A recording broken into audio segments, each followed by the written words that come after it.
ఈరోజు క్రీస్తు అనే పేరు చుట్టూ తిరుగుతుంది లోకమంతా కూడా.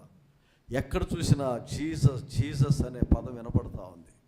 యేసు యేసు అనేటువంటి పదం వినపడుతూనే ఉంది దేవుని బిడ్డలారా. కారణం ఏంటంటే అతి శీఘ్రంగా ఆయన రారాజుగా భూమి మీదకి రాబోతున్నాడు. ఆయన పుట్టి ఈనాటికి 2020 సంవత్సరాలు అయిపోయింది.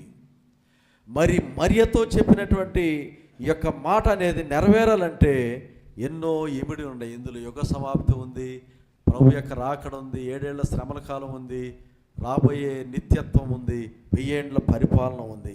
ఎందుకంటే ఆయన రాజ్యము అంతం లేనిదై ఉండును. ఎంత చరిత్ర ఉంది ప్రభువుకి.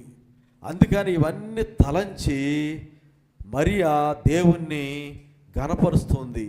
సర్వశక్తిమంతుడు నాకు గొప్ప కార్యము